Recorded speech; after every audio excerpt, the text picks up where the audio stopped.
Bridge নয়, সেটা culvert. আমি নিজে 20,000 টাকা অনুদান দিয়ে এসেছি। আপনারা মাটি খাটান পর্যন্ত যেতে পারে না, সেটা আমার নিজের সংস্থায় দিয়ে এসেছি। আরো বিভিন্ন জায়গায় আমি বিভিন্ন উন্নয়নমূলক কাজের সাথে সংযুক্ত। আপনারা জানেন না, এই ৫ম সমাজ সঞ্চয় ইউনিয়নের উপর দিয়ে একটি নদী বয়ে গিয়েছে। যে নদীটি স্যাংশন করে দেখিয়ে আমি সেদিন আহমদ আলী চৌধুরী হীরা সাহেব চেয়ারম্যান ছিলেন, উনি আমাকে নিয়ে গিয়েছিলেন আমার নানার কাছে, যিনি বাংলাদেশ পানি উন্নয়ন করে ছাড়বেন নুরুল হুদা সাহেবের কাছ থেকে আমি সেই কাজটি করে এনেছিলাম। ৯১,০০০ মেট্রিক টন গমের মধ্যে সেটি হেলাপ হয়েছিল, আর সেটি পরিও প্রসারণের পর আর কোনো কাজ হয় নাই। আমি জানতে চাই, এই মাননীয় সংসদ সদস্য সাহেবকে অভিহিত করতে চাই, আমার সেই নদীটি আর কোথায়? সেই কাজ বন্ধ কেন? সেই কাজ চালু করতে হবে। ছাত্রছাত্রীদের লেখাপড়া হচ্ছে না, কেন হচ্ছে না? আজকাল ছাত্রছাত্রীরা অন্ধকারে পড়ে আছে, কেন পড়ে আছে? তাদের সুশিক্ষার অভাব, তার সুশিক্ষা পাচ্ছে না, ছাত্রছাত্রীরা রীতিমতো স্কুলে যেতে পারছে না। আজকে এই খান বাহাদুর কবরুদ্দিন খান হাই স্কুলের পিছনে এবং প্রাইমারি স্কুলের পিছনে নদীটা বয়ে গিয়েছে। সেই নদী দিয়ে ছাত্রছাত্রী স্কুলে আসা যাওয়া করতে পারে না।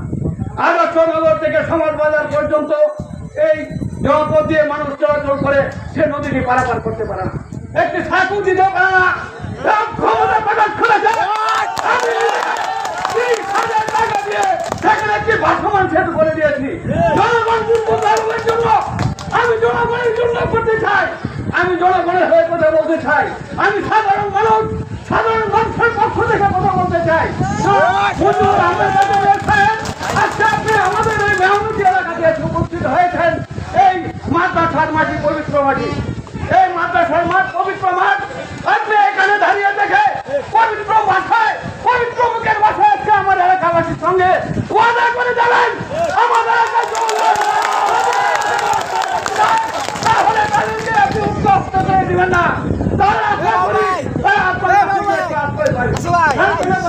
আপনার কাছ থেকে ন্যায় বিচার পাবে, যে কোনো কাজের জন্য গেলে তাদেরকে যেন আপনি কোনো সময় মুক্ত হতে না দেন। আমার অনুরোধ জনগণের পক্ষ থেকে আজকে আমি এই এলাকার সবাইকে অনুরোধ করব, আমার চাচা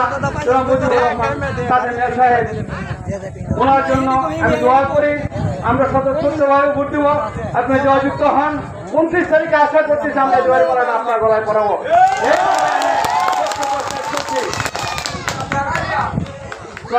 সবাইকে আবারও সালাম আলাইকুম জানালাম। আপনাদের সঙ্গে আবার দেখা হবে। আমার পরে আরো অনেক কথা আছে, অনেক কথা বলবে।